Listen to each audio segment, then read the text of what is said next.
മുതലപ്പുഴയിലെ പ്രശ്നങ്ങൾ ചർച്ച ചെയ്യാനെത്തിയ കേന്ദ്രമന്ത്രി ജോർജ് കുര്യനെതിരെ പ്രതിഷേധം. ചർച്ച പ്രഹസനമെന്ന് കുറ്റപ്പെടുത്തിയ കോൺഗ്രസ് പ്രവർത്തകർ തീരദേശ റോഡ് ഉപരോധിച്ചു. മുതലപ്പുഴയിൽ 3 ദിവസമായി നിരാഹാര സമരം നടത്തുകയായിരുന്ന കോൺഗ്രസ് നേതാക്കളെ പോലീസ് അറസ്റ്റ് ചെയ്തു. പുലിമുട്ടിന്റെ ഘടന മാറ്റുന്നതിൽ സംസ്ഥാന സർക്കാർ DPR സമർപ്പിച്ചാൽ തീരുമാനമെടുക്കുമെന്ന് കേന്ദ്രമന്ത്രി അറിയിച്ചു.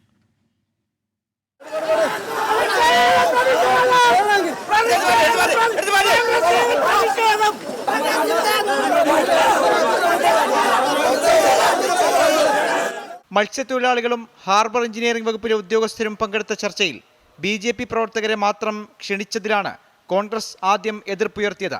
പ്രതിഷേധം കടുത്തതോടെ കോൺഗ്രസ് പ്രതിനിധികളെ ചർച്ചയിൽ പങ്കെടുപ്പിച്ചു. മുതലപ്പുഴയിലെ പുലിമുട്ട് ഘടന മാറ്റാൻ സംസ്ഥാന സർക്കാർ DPR സമർപ്പിച്ചാൽ കേന്ദ്രം എത്രയും വേഗം അനുമതി നൽകുമെന്ന് യോഗത്തിന് ശേഷം കേന്ദ്രമന്ത്രി ജോർജ് കുര്യൻ പറഞ്ഞു. ജനങ്ങളുമായിട്ടുള്ള ചർച്ച നടന്നു, ഉദ്യോഗസ്ഥരുമായിട്ടുള്ള ചർച്ച നടന്നു. ഇനി ഫർദറായിട്ട് ഈ ഇവിടുന്ന് DPR കിട്ടുന്നതിൻ്റെ ഫൈനൽ കിട്ടുന്നതിൻ്റെ അടിസ്ഥാനത്തിൽ അത് നടക്കും. പുറത്തിറങ്ങിയ മന്ത്രിയെ തടയാൻ ഒരു കൂട്ടം കോൺഗ്രസ് പ്രവർത്തകർ എത്തിയെങ്കിലും പോലീസ് ഇടപെട്ട് മന്ത്രിയുടെ വാഹനം കടത്തിവിട്ടു. പലതവണ ചർച്ചകൾ നടത്തിയിട്ടും മുതലപ്പുഴയിലെ അപകടങ്ങൾക്ക് കുറവുണ്ടായില്ല എന്ന് ചൂണ്ടിക്കാട്ടി പ്രവർത്തകർ റോഡ് ഉപരോധിച്ചു. പിന്നാലെ അറസ്റ്റ്.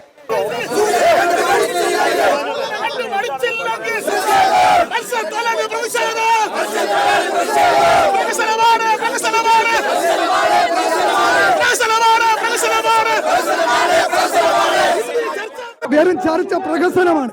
ജനങ്ങളെ പറ്റിക്കാനുള്ള പ്രഹസന ചർച്ചയാണിത്. തീരദേശത്തെ പാവപ്പെട്ടവരെ പറ്റിക്കുകയാണ് ഇവിടുത്തെ മന്ത്രി ചെയ്യുന്നത്. മുതലപ്പുഴയിലെ സർക്കാർ അവഗണനയിൽ പ്രതിഷേധിച്ച് 3 ദിവസമായി നിരാഹാരമിരുന്ന DCC general secretary Krishnakumar, BS Anoop, Muneer Perumathura എന്നിവരെയും പോലീസ് അറസ്റ്റ് ചെയ്തു നീക്കി. 24 തിരുവനന്തപുരം.